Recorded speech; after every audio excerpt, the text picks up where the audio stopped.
بشرتي اتحرقت حرفيا، وكمان طلع لي حبوب، والجلد بتاعي بقى ناشف جدا. وده بعد ما قعدت في المصيف فتره طويله، كنت بنزل من البحر للبول، من البول للبحر، زي ما انتم شايفين كده اتدمرت.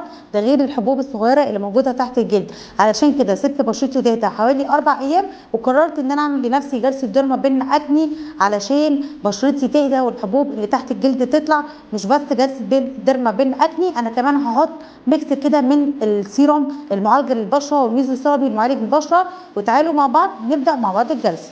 ازيكم يا بنات، عاملين ايه؟ اول حاجه هبداها بجلسه الديرما بين.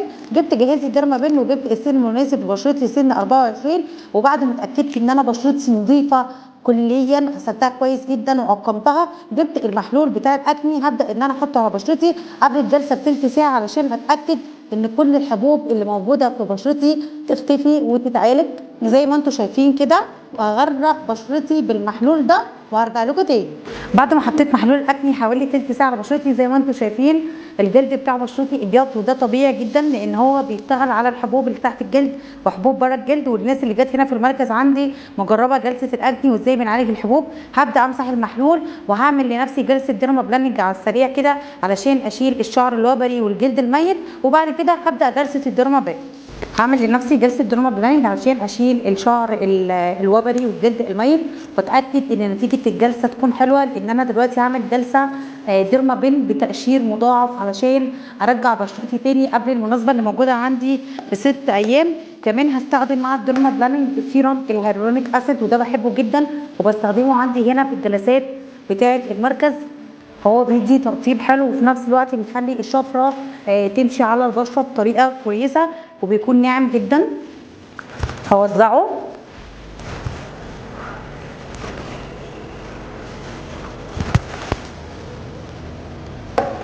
وبعد كده هبدا اعمل الشيلينج. طبعا انا دلوقتي بستخدم الديرما بلاننج حسب اتجاه الشعر اللي موجود في البشره وحسب اتجاه الجلد الميت، وانا الاتجاه بتاعي من تحت لفوق. بصوا بقى اللي بيطلع من الديرما بلاننج من اتجاه واحد. هظبط بقى البشره كلها وهتاكد ان الدهون والجلد الميت والشعر الوبري اتشال من بشرتي، وهرجع لكم تاني. بصوا يا جماعه، يا نهار ابيض زي ما بيقولوا. تمام. هبص في المرايه وارجع لكم تاني.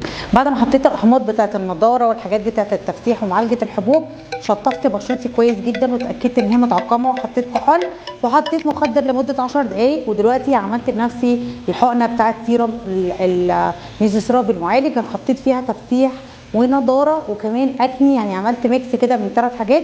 وهبدا بقى ان انا اعور بشرتي. هحط السيروم الاول وهبدا اشتغل في بشرتي.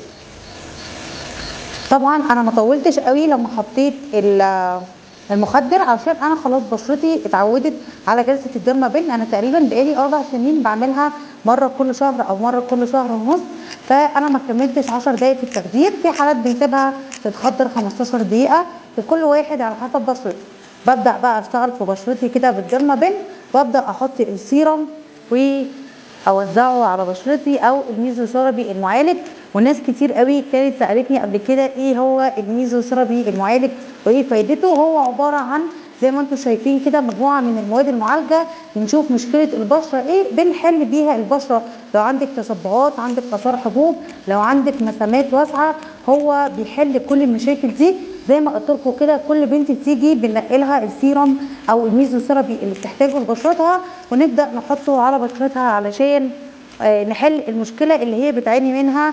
الديرما بين مش بس بتعالج التصبغات واثار الحبوب والمسامات الواسعه وبتعمل نضاره، دي كمان بتشد البشره كويس جدا جدا جدا، وبتوحد لون بشرتها وبتجدد خلايا الجلد الميت عن طريق تنشيط الكولاجين بتاع البشره. وبالتالي بيبان على بشرتك ان هي بشره صحيه وبتكون اصغر سنا.